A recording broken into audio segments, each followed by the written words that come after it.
गरीब बहू ने बनाया नारियल की रसोई और घर।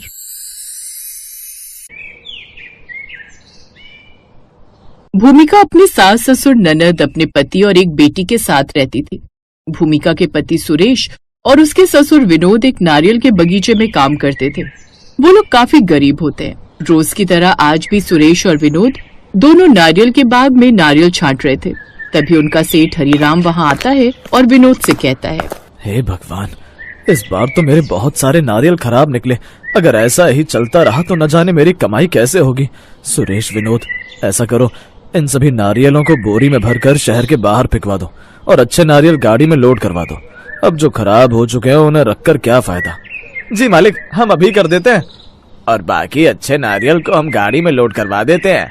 विनोद और सुरेश की बात सुनकर अब हरिराम वहां से चला जाता है, जिसके बाद सुरेश और विनोद अच्छे नारियल को गाड़ी में लोड करवा कर भिजवा देते हैं और खराब नारियलों को बोरी में भरकर फेंकने के लिए एक तरफ रख देते हैं। जिन्हें देख सुरेश अपने पिताजी से कहता है, पिताजी, ये नारियल के खोल बहुत ज्यादा है और आज तो काम करते हुए काफी देर भी हो चुकी है। अब ये नारियल फेंकवाने का काम हम कल कर लेंगे। अब हमें घर चलना चाहिए। सही कहा बेटा, समय काफी ज्यादा हो रहा है। एक काम करते हैं, इसको साइड में रखकर अपने घर चले जाते हैं। कल जाकर बाकी के काम को निपटा देंगे। इतना बोलकर दोनों बाप बेटे अपने घर पहुंचते हैं, लेकिन रास्ते में ही बारिश शुरू हो जाती है, जिसे देख विनोद अपने बेटे सुरेश से कहता है, बेटा सुरेश, यहाँ तो इतनी तेज बारिश शुरू हो गई, अब हम घर कैसे जाएंगे? जब तक बारिश बंद नहीं होगी तब तक हम वापस घर भी नहीं जा सकते, क्योंकि अगर इस भारी बारिश में घर पहुँचे तो हम भीग जाएंगे, और अगर हम भीग गए तो बीमार हो जाएंगे। और तू तो जानता ही है कि घर में कमाने वाले सिर्फ हम दो ही लोग हैं। आप बिल्कुल सही कह रहे हैं पिताजी, लेकिन हमें अपने घर जाना ही होगा। थोड़ी देर यहाँ इस पेड़ के नीचे इंतजार कर लेते हैं। अगर बारिश हल्की होती है तो निकल जाएंगे, और अगर बारिश कम नहीं होती तो भी हम निकल जाएंगे, क्योंकि घर जाना भी बहुत जरूरी है। ठीक है बेटा, वैसे तो सही कह रहा है।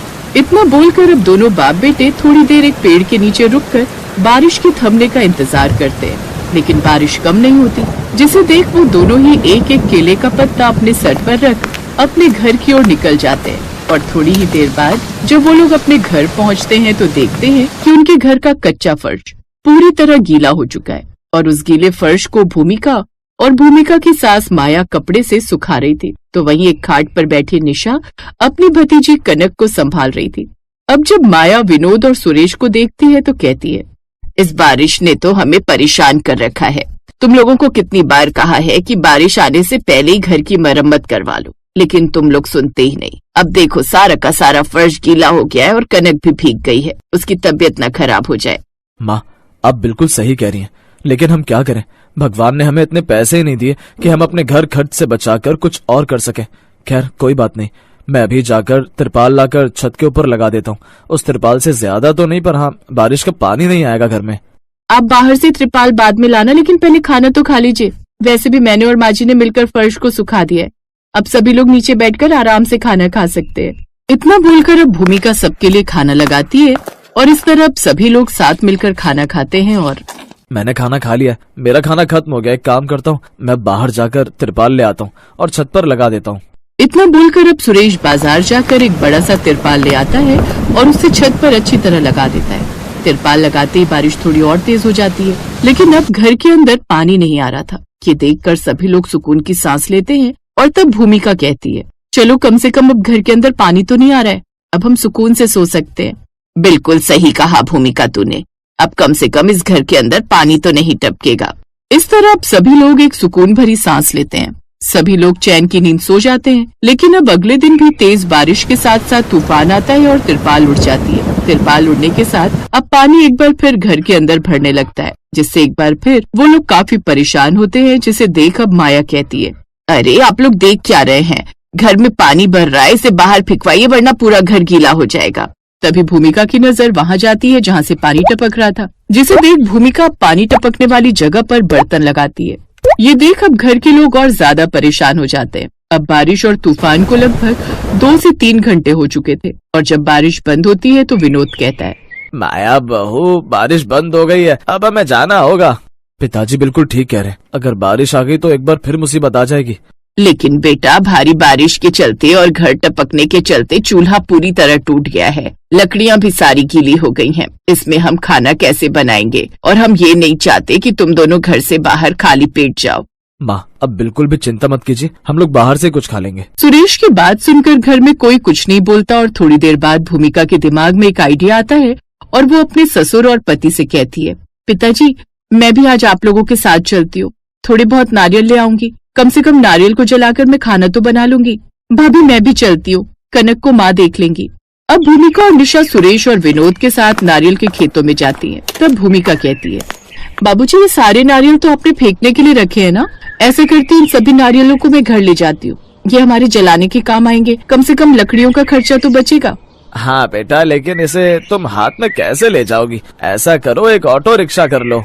भूमिका एक ऑटो रिक्शा करती है और उसमें सभी नारियलों को रखकर अपने घर ले आती है और एक जगह जमा कर रख देती है और वो कुछ नारियलों को जलाकर खाना बनाने लगती है। तभी वो मन में सोचती है, मेरे पास तो इतने सारे नारियल हैं, अगर मैं इन नारियल को आसपास जोड़कर इनके घर बना लूं तो घर के अंदर पानी नहीं आएगा और हम चैन से रह सकेंगे। भूमिका खुश होकर खड़ी होती है और नारियल जोड़ने का काम करने लगती है। तभी निशा और माया भी वहाँ आ जाते हैं और उसको इस तरह काम करते देख वो दोनों उससे सवाल करती हैं, बहू ये क्या कर रही है तू? हाँ भाभी ये क्या कर रही हैं आप? अब भूमिका उन दोनों को भी सारी बातें बताती है और उसकी बात उन्हें ठीक भी लगती है, जिसके बाद अब वो लोग भी भूमिका की मदद करने लगते हैं। भाभी नारियल से घर बनाना इतना आसान भी नहीं है, ये तो फिसल कर गिर रहे हैं। ऐसा करते हैं नारियलों के ऊपर मिट्टी चढ़ाते हैं, शायद इससे ये नारियल मजबूती से अपनी जगह जम जाए और फिर ना गिरे। लेकिन बहू जब तक धूप न निकले तब तक हम इन नारियलों पर मिट्टी नहीं चढ़ा सकते, वरना मिट्टी गल गल कर गिर जाएगी। भूमिका और निशा को माया की बात ठीक लगती है और वो लोग नारियल को वैसे ही छोड़ देते हैं। तब भूमिका कुछ नारियलों को जलाकर खाना बनाती है। तभी सुरेश और विनोद भी वहाँ आ जाते हैं। भूमिका उन दोनों को खाना परोसती है। वो लोग खाना खाते हैं, फिर भी भूमिका उनको अपने नारियल का घर बनाने के आइडिया के बारे में बताती है। ये सुनकर सुरेश कहता है, भूमिका तुम्हारे नारियल का घर बनाने का आइडिया तो बहुत अच्छा है, लेकिन नारियल पर जब तक मिट्टी न चढ़े वो रुकेगा नहीं और मिट्टी को सूखने के लिए धूप जरूरी है। हाँ हम भी यही सोच रहे थे, दुआ करो कि कल धूप निकल जाए। अगर धूप निकल गई और हमने नारियल को जमा कर उन पर मिट्टी चढ़ा दी तो फिर ये नहीं गिरेंगे और हमारा घर तैयार हो जाएगा। अगले दिन बहुत तेज धूप निकलती है। अब सुरेश और विनोद भी काम से छुट्टी ले लेते हैं और सब मिलकर नारियल का घर बनाते हैं और आसपास मिट्टी चढ़ा देते हैं। भूमिका नारियल को जोड़कर और उन पर मिट्टी चढ़ाकर एक रसोई भी बनाती है और वहाँ जल्दी ही मिट्टी धूप से सूख जाती है और नारियल का घर बनकर तैयार हो जाता है। अब भूमिका कुछ नारियल को जलाकर खाना बनाती है और सभी को परोसती है। सभी लोग सुकून से खाना खाते हैं। तभी बारिश होने लगती है। ये देखकर निशा कहती है, भाभी बारिश होने लगी, कहीं ऐसा ना हो कि पानी फिर घर के अंदर आ जाए। तुम चिंता मत करो निशा, अपने घर के अंदर नहीं आएगा, हमने काफी अच्छे से घर बनाए हैं। भारी बारिश होने के बाद भी घर के अंदर पानी नहीं आता और वो लोग सुकून से अपने घर में बैठकर खाना खाते हैं और बारिश का मजा लेते हैं। वीडियो अच्छा लगा तो चैनल को लाइक, सब्सक्राइब एंड शेयर जरूर करें। बेल आइकन को दबाना ना भूलें।